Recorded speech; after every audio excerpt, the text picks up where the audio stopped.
Okay, good morning, everyone. I just remind everyone that tomorrow there will not be a class. Parakim Mishna Aleph, Haterim Kishos V'dim Tzesmara. A person separates as truma a cucumber, and it comes out that it's bitter. He's got a bunch of cucumbers, and he's separating one as truma for the rest. And the cucumber that he separates as truma comes out being bitter. Avatiach V'dim Tzesaruach, where he separated a melon for other melons, and it came about being spoiled. Truma, it is truma. That which you separated has the status of truma. A non-Kohen may not eat it. The yachs of Yitrei, but you have to go ahead and take truma again. You got to take truma again. Now, the explanation to this is as follows. When you separate, the problem when the cucumber becomes sour, or you find that it's bitter, and what that really does is it says that this cucumber was inferior. And if it was inferior, you should not have been separating it for the superior cucumbers. Nonetheless, typically we say that when you separate from something that is inferior from something that's superior, it's still good. So here we say that the case of find the cucumber bitter is similar to what we had previously, where we said you're not allowed to separate from something from produce that is tamei, produce that is not tamei.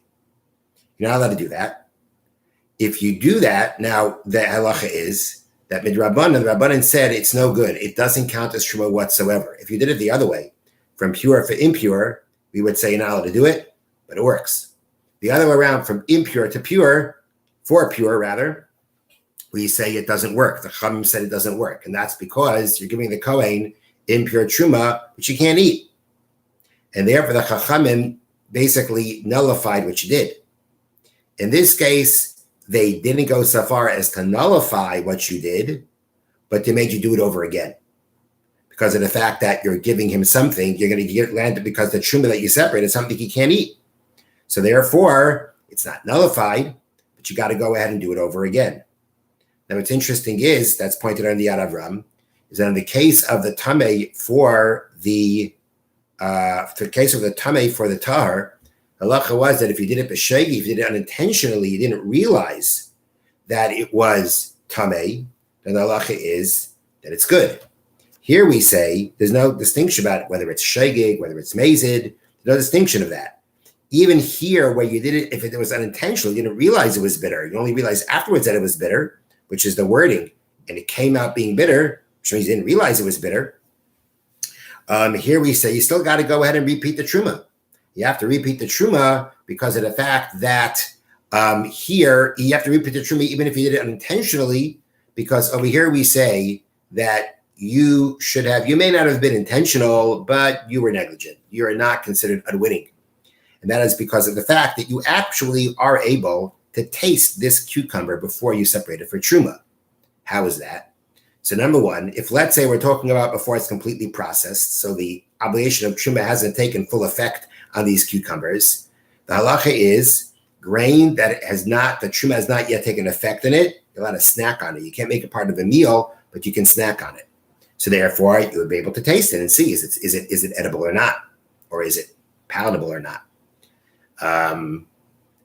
And even if we're talking about after the process was completed and the obligation for truma has taken full effect on these cucumbers, what you could do is you cut off a little bit up from that as truma and meiser, and then taste it and see what it's like. So being that you could have really checked to find out how edible this is, and you didn't, you're considered negligent, and therefore, even if you did it unintentionally, you have to go ahead and repeat the truma. Okay.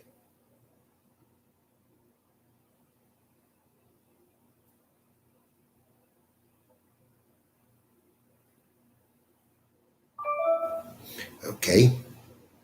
All right.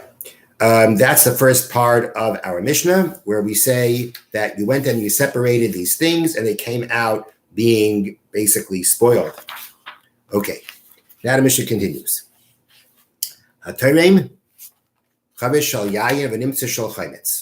You separated a barrel of wine. You had 50 barrels of wine. You separated a barrel as truma for the rest of them. And it comes out that it's soured and turned into vinegar. If it's known that it turned into vinegar before you separated it as truma, ain't a truma, it doesn't work. It's not a good truma. If it became sour once you separated it, meaning after you took it as truma, it became soured, harei truma, then it's still a good truma. In Suffolk, if it's a question, we don't know at what point it soured and became vinegar. Truma b'yachsav yitrei. We say what you separate as truma, you got to repeat the truma again. You got to separate another truma, meaning the barrel that you separated is truma, but to be able to partake from the rest of the barrels, you got to separate another truma from them that have not soured. Okay, so what's going on here? So the Mishna starts off saying that you separated a barrel of wine and it came out being vinegar. So we say that if it was known, that means if you can figure out, and apparently there are ways of figuring it out, if you could figure out that it already became sour before you separated it as truma, it's not truma. Now the question is why? Why is it not truma?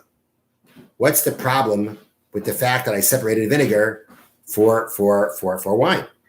I mean, isn't vinegar sour wine that's soured? So yes, it is. And actually, it's a machlekes tanoim regarding this. The opinion of Rabbi Yehuda Hanasi is that although the vinegar is soured wine, once it turns into vinegar, it's considered like a completely different species. It's like olive oil. It's something completely different. And if it's something completely different, the halacha is that you cannot separate truma from one min for another min. You can't separate truma from one species for another.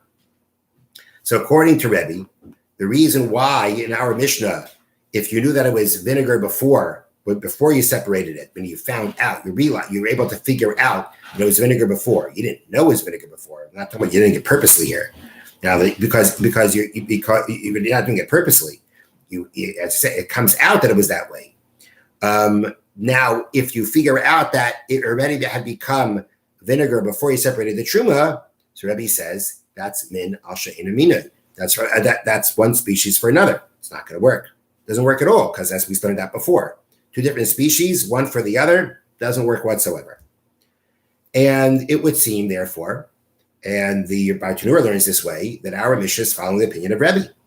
When it says that if you knew that it was vinegar beforehand, before it became truma, that's not a good truma.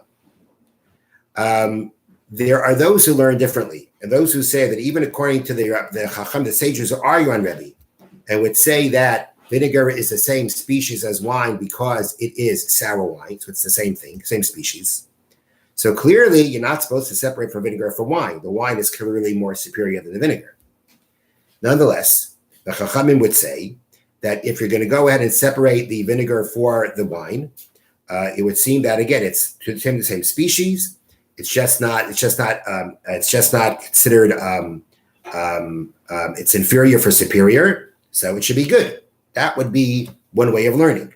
But the others who learn that even the Chachamim here would agree that when you were separating, in this case, it wouldn't be good either. Why is that? Because when I separated the barrel of wine for the rest of the barrels, my intention was to separate wine. My intention was not to separate vinegar.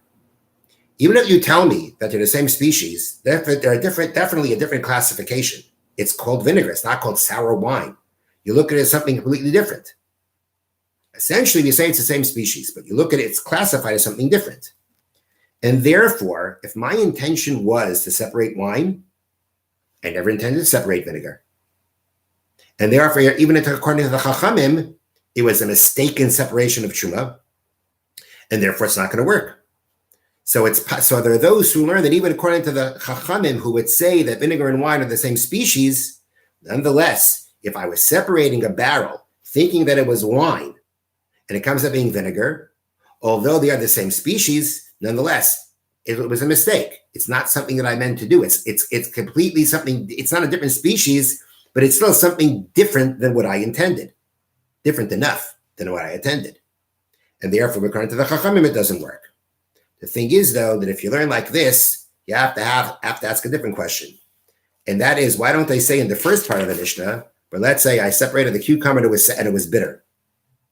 Why didn't you say, well, I didn't mean to separate a bitter cucumber. I meant to separate a good cucumber. And therefore, it was a mistake. Why does the Mishnah in the first case say that it is truma? So the answer is that, again, it all depends on how different it is. A sour cucumber is a sour cucumber. Okay, it's still seen as a cucumber, just it's sour. So my intention was a cucumber. I did a cucumber. To go ahead and say, yeah, but if I would have known it was bitter, I never would have done it. That's not going to help you here. I meant a cucumber. This was a cucumber. It's done. When you're talking about wine and vinegar, you can't say, well, when I separated wine means vinegar. Species-wise, yes, but classification, not. The way people look at it, not. And therefore, that's enough of a difference to be able to say that it was a mistake. Okay, but either way you explain it, it comes out that in this case, if the barrel was vinegar, when you separated it from the other barrels of truma, it's not truma. It's not truma. It doesn't work. The Mishnah says, but if let's say you realize that after separating the truma, that's when it's soured, then it's a good truma. It's not retroactively not going to become a truma. When you separated truma, it was wine, so it was a good truma. It's soured later. Now, the next case is Suffolk truma, Suffolk, let's say you don't know, it's a doubt. Truma v'yachsa v'yitrain. So what you separated is truma, you got to do it again. Now, so this is the case. We don't know. Did it sour before? Was it sour before you separated it? Did it sour after you separated it? So we really have a suffix here. That which you separated, we have a doubt. We have a question. Is this truma or not? Maybe it is. Maybe it isn't. If it is, then all the rest of the barrels are okay. If it's not, the rest of the barrels are not okay. And if it's not, then nothing is truma. Nothing's truma because it wasn't good at all. So we say because it's a suffix, it's a doubt. That was I separated. I got to treat it like truma. The rule is that I have a doubt regarding a Torah law. I have to be stringent. I have a doubt in a Torah law. Is what I separate? Is it truma or not? I got to treat it as truma, and therefore a non-Kohen may not eat it. The Chachamim said I have to go and repeat the truma. Got to repeat it again because I have a suffix. All these barrels are now suffix tevel, where is truma separated from it or not? So I got to do something for them. I got to separate truma for them.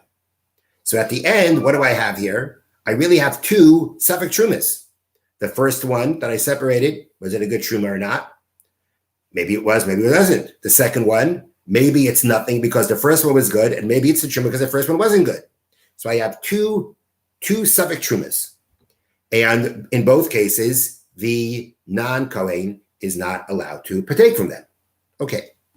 Now, so when I separate the second truma, I had started with 50 barrels. One barrel was separated for truma. It now is suffix truma. I have 49 left I have to fix. So now when I separate truma the second time, how much do I have to separate? Some say I have to separate actually for all the barrels, because if the first barrel wasn't truma, it's still tevel. So when I separate truma now, I'm separating truma not just for the 49 remaining barrels, but for the 50th also in case it's not truma. But the Bartanura doesn't agree with that. The Bartanura says that basically you have to separate from the remaining 49.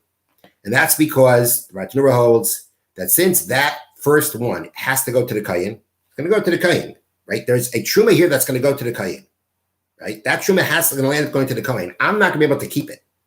There's no question for me to be able to keep it. It has to go to the Kohen. It has to go to the Kohen. The sages said, let the Kohen separate truma from it. Let him fix it up. Let him go ahead and find some other kind of grain, that somehow or another find grain that is tevel. However he's going to do it and go ahead and separate truma from it. It's not his obligation to fix it up. You don't have to fix it up. He's going to get it anyway. He has to fix it up.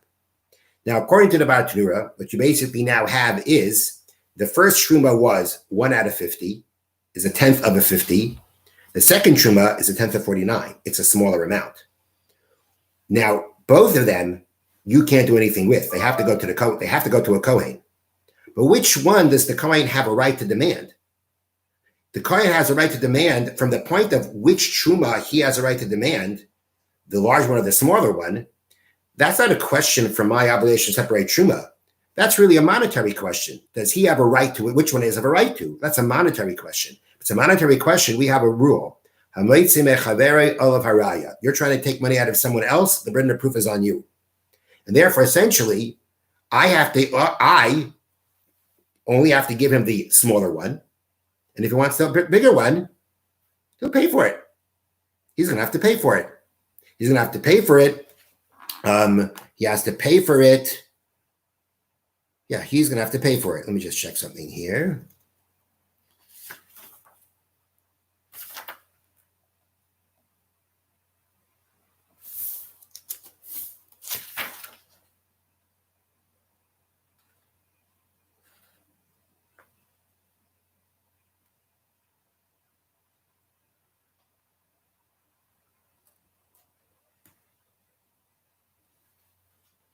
Right. The Kohen is going to have to pay for the larger of the two trumas because of the fact that, again, he has no right to demand that truma. So if he wants it, he's going to have to pay for it. I have no obligation to have to go ahead and actually have to separate it to cover all my questions. I don't have to give it to him necessarily because that's a monetary law question. So if he wants it, he would have to pay for it. Okay. So that is what it means here. That he has to go ahead and suffix if it's a question. When it's soured, it's truma, and you have to separate the truma. Now, the Mishnah continues. That means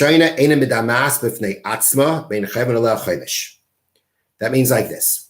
The halacha is that if truma falls into less than 100 times of non-truma produce, it does not become batal. The sages said that although typically when two species get mixed together, one permitted, one not permitted, a majority of the permissible is enough to nullify the minority because they get from the same species. But when it comes to truma, it doesn't work that way. The Chachamim said it's got to be 100 times more. If it's less than 100 times, then the whole thing is forbidden. And basically now the whole thing has to go to a Kohen, which he will pay for the whole pile minus the amount of truma that's in there they're supposed to get anyway. And the truth is that even in a situation where you have 100 times more, and it becomes nullified, the sages still say that what was truma in there, you got to separate and give to the Kohen. But in this case, so in a case where it's less than 100, the whole thing is forbidden. It ends up going to the Kohen because he's the only one who could land up eating it.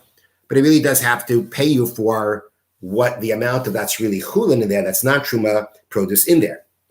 Now, our Mishnah says that in our case where the first truma, and it's going to be the same regarding the second truma, we have a suffix. It's a question. Is it truma or not? So that means that if this questionable truma gets mixed into less than 99, and the Rabbanan said you need 100 to nullify it, if it's not truma, there's nothing wrong. If it is truma, then the Rabbanan, the sage, is the one who said that he's 100 times more. Now we fell into 99. Fell to less than 100. But I have a question. I have a question here. And the question is it nullified or not? The thing is, though, that the whole question here, whether it's nullified, is only based on a rabbinic law. There's clearly enough here from the point of the Torah. There's a majority here, for sure, to be able to nullify it from the Torah's point. Here, it's the sages who said, no, I need more. So it's really a question now in a rabbinic law as to whether I have bittul here or not, because it's only the Rabbanan who say I need 100 times. So I have 99, but it's even a doubt whether it's forbidden or not. Maybe it's batul. Maybe it's batul. Maybe it should be batul because it's at the end. I shouldn't say maybe it's batul. It's a question if it's batul, and the question is really in a rabbinic law, is it batul?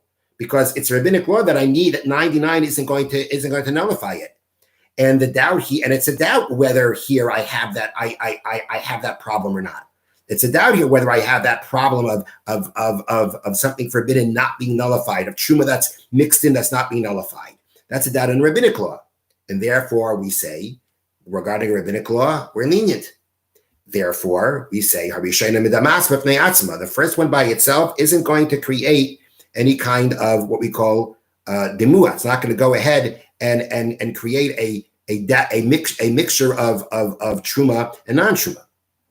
Also, the halacha is that if a non-Kohen eats truma, he has to replace the principal with other truma, with other grain, pay back the Kohen for eating. He did it inadvertently. He has to pay back the Kohen by replacing what he ate.